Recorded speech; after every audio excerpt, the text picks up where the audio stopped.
Welcome to the F1 2025 Spanish Grand Prix reaction. I'm Sahwgunn, not yet with AJX, but he will be back very, very soon. That should be the next video. So basically the predictions for Canadian Grand Prix, so stay tuned for that. Until then, I'm still here for you. Just quickly go through the predictions, then I'll talk about some talking points around the Grand Prix. Yes, this is a little late. I've been dealing with some things, and Ajax is not here, so it's just all got a little postponed. Hopefully, it's not a big issue. Anyways, because the predictions, biggest surprise, Alonso in the top five. I mean, it was interesting in the qualifying. He was so excited to set such a good lap, but unfortunately, he ended up P10 because everyone else improved. So yeah, second pit stop didn't happen as far as I'm aware. So it's that. Overperformer. Yeah, I would honestly. Sorry. This. Let's say this goes to. Look, not the best qualifying, right? But bringing a Sauber to P5, my favorite driver, I cannot go anyone else other than Nico Hülkenberg, especially considering we have Alonso and Sainz and overperformers as our choices. Both, I mean, yeah, Sainz had a very bad weekend, horrible qualifying and the DNF. No, actually DNF. Albon was DNF. Sainz ended up somewhere in the midfield below the points. So and Alonso scored points, got into Q3, decent, but not as amazing of a weekend. Those were his first points, but still lacking a little bit behind the last Stroll. So yeah, maybe he would at least be like the best of the rest, excelling Hulkenberg, who somehow took Ferrari. Maybe I would give it to him, but honestly, not really. I mean, AJ's prediction was him in the top five. I also would give it to him if it was a little higher, but I hardly thought like P9 or P10. I'm not really sure where he finished because the penalty from Max pushed him to P10, so Alonso was P9 in the end. But also that's due to others' misfortunes because Antonelli, obviously his car broke down, and Max with the safety car and all that. So he wouldn't have scored points without, Anthony breaking down. So yeah, pretty average weekend for Fernando, at least from our standards, I would say. Another performer. Yeah. Carlos Sainz for me, honestly. Definitely on the max. I mean, yeah, he threw a lot of points in that race, but still, it was Max. It still was like the only one actually doing something in the race. Strategy wasn't great, but his speed was. He actually at least tried something. Qualified very well as well. Underperformer Antonelli, no. He was actually decent in qualifying and in the race. I mean, he was running where he should have been, like one place behind George. Yeah, unfortunately, his car broke down and he scored like 0 points from the entire triple header. Not great, but he'll recover. Obviously, it's just still his rookie season. Some setbacks early in the career don't define his entire career, basically. Perfect team. Yeah. Sauber, honestly, like scoring points on pace with Bortoleto also goes almost getting into Q3. Hulkenberg, yeah, wasn't great in qualifying, but I think that was more on him, honestly, because the car had pace. Bortoleto showed it, and in the race, I mean, Hulkenberg had a flawless race, a lot of overtakes in the start, a little bit sketchy with the with the off track. Well, he it helped that he went off track basically, because of the entire incident with I think two drivers. I think it was Albon and someone else. Basically, there was a whole tangle in turn one in the midfield, and some drivers profited, like Hulkenberg. Um, yeah, honestly, them on pace scoring points P5. I mean, yeah, that's pretty much it. I mean, I don't think there's another team you could give this to. It's like literally when I think of a team, they're pretty much where there should be. But there's one team that where it was where it shouldn't be, and that's Williams. A tragic team, definitely. A perfect, well, not a perfect. How do they say it? Yeah, a box under pick, or just the only pick that I could think of, honestly, for a tragic team, for a team that was so good, pretty much in every race this season so far, apart from this one, where they actually flopped. They went through 3 front wings. Albon couldn't get another one, and he had to retire. Sainz ended up finishing lower in the points. Back qualifying, Alex also. I mean, I think he didn't get to Q3, right? I'm pretty sure he didn't because he started relatively close to Sainz. So maybe I'm wrong. I actually don't remember the qualifying entirely well. There were like Alonso, Hajar, and Gasly, top 6 teams, and Max, sort of Mercedes, Ferraris, and McLaren. So yeah, Alex wasn't in Q3. Makes sense. So yeah, Williams, very bad weekend for them. Qualifying. Now I have to get my brain cells back, as it's been quite a while since the qualifying. I'll try to go from top. So pole position, Oscar Piastri.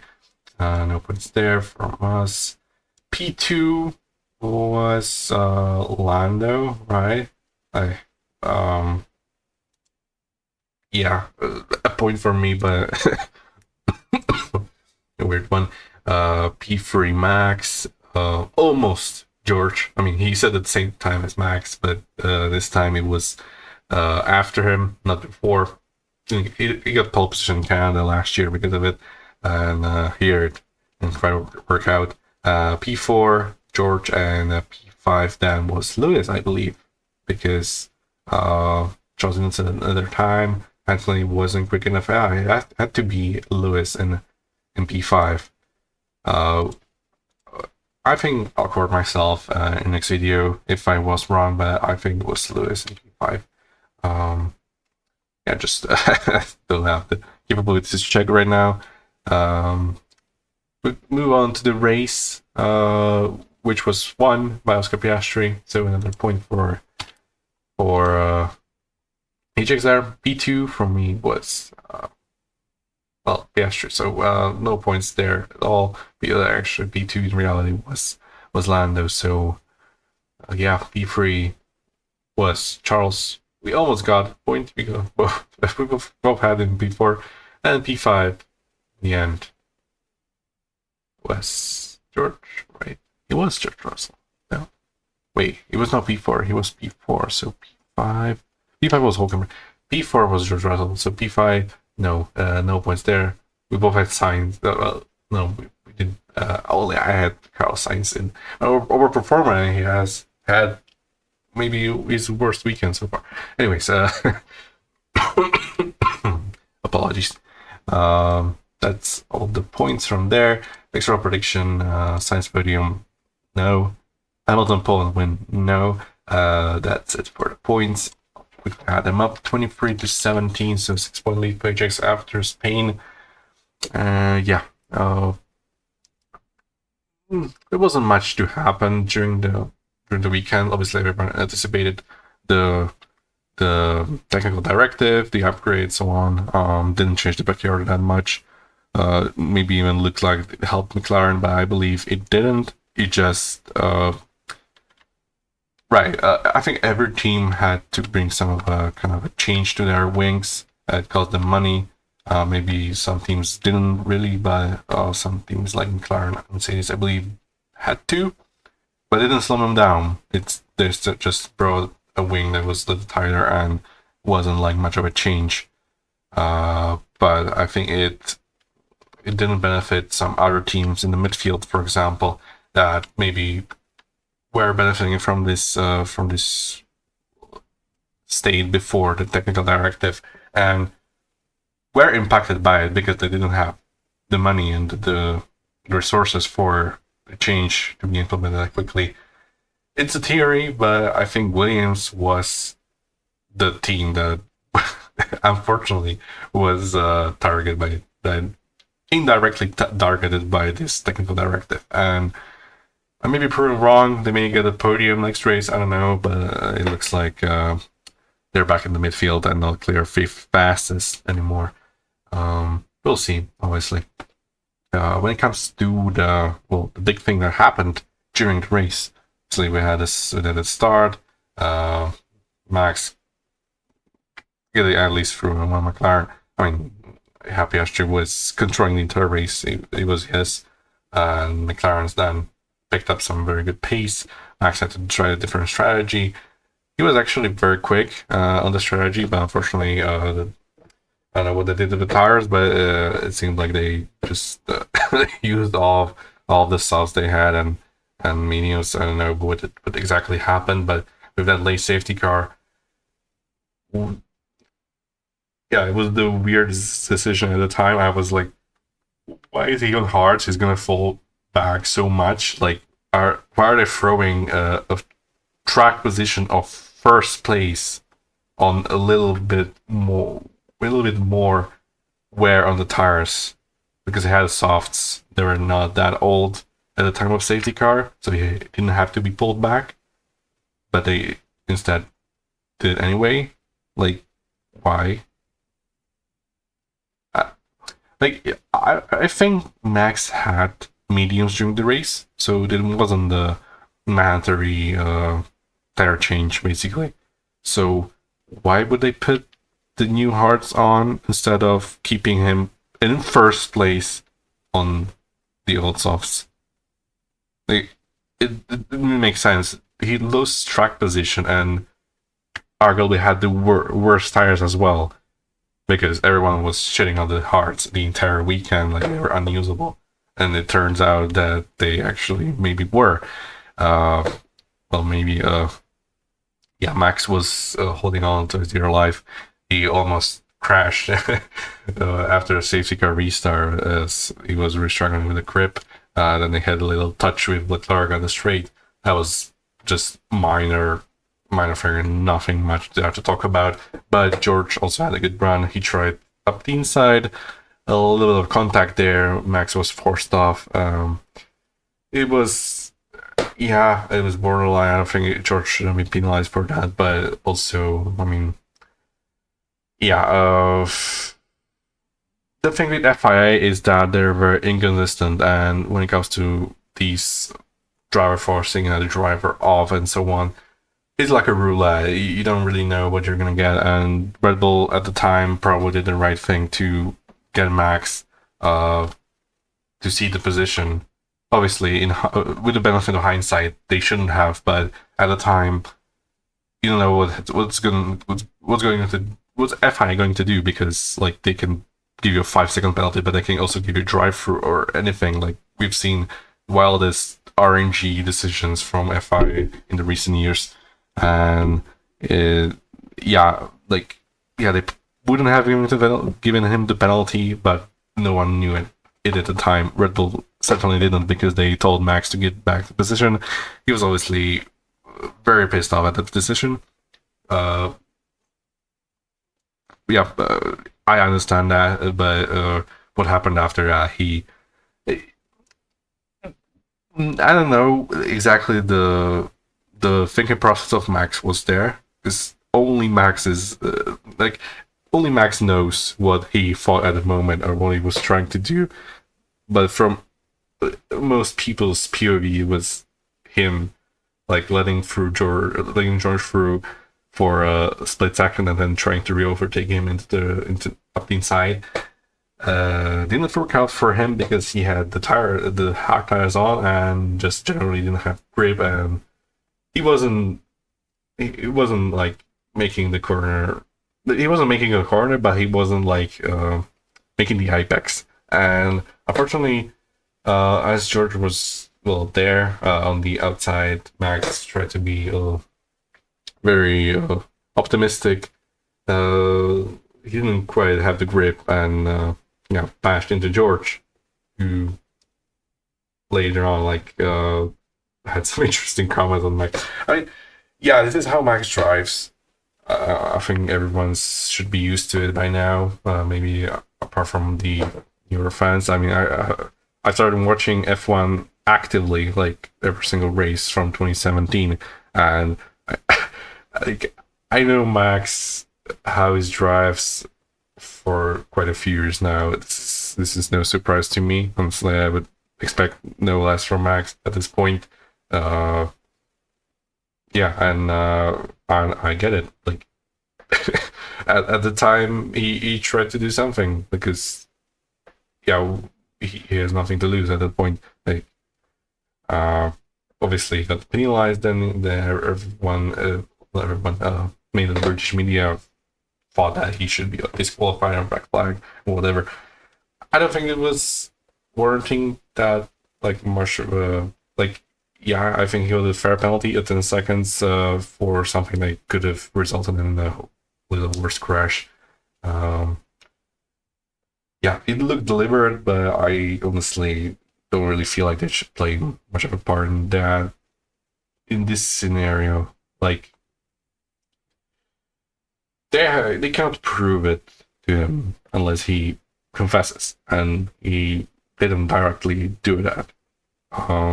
Later on, like day after he released, I don't know if it was his words or his PR teams, but he essentially like apologized for the incident, and it was a heated moment or whatever, and basically shouldn't have done that. Yeah, I think that's all my thoughts on that. Honestly, I'm very happy with the penalty. At the time, I was so hyped up. I immediately had a shot of whiskey because I had my favorite driver in the tractor finish P5, and my second favorite driver win the race, extending his lead in the championship. Honestly, I had an amazing race. Well, result-wise, it wasn't like the greatest race ever, but it had overtakes, it had some things, and in the end, it was all chaos. So, really enjoyed the Spanish Grand Prix. Maybe the penultimate Spanish Grand Prix in Barcelona. I really like this track. Unfortunately, could be the last one next year with Madrid, the awful Madrid track. Oh, I understand the decision. It's just another street track in the middle of the city. It's not good. Like there's nothing interesting. It's just another cash grab, and I don't like it. So yeah, I don't know. It's gonna go this route probably, and we're gonna lose more and more good tracks, good purpose-built track, like for racing, not for money. Like Barcelona is a track, is a racing track. Madrid is just there for money. There's no other reason. There's no good racing coming from there. Like no, it's. I have no idea what other reason would there be other than money for the Madrid Grand Prix, or what they're gonna call it a Spanish Grand Prix next year. But honestly, I will not. I will call it the Barcelona Grand Prix, the Spanish Grand Prix. The Madrid is gonna be Madrid because that's not Spanish Grand Prix for me. And probably 27 onwards, I will maybe call it Spanish Grand Prix. I don't know, but honestly, I don't know how my future me is going to think about it.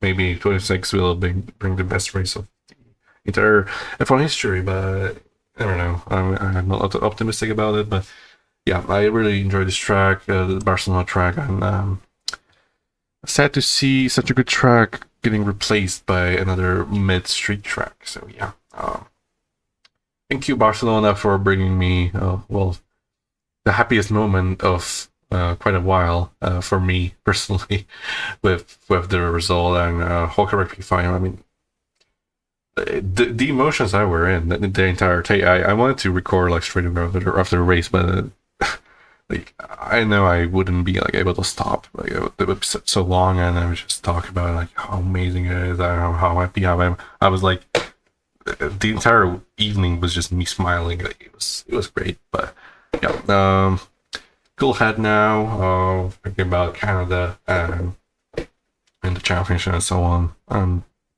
Yeah, was a nice race here, and yeah, next time with Ajax as well together again. It's gonna be fun.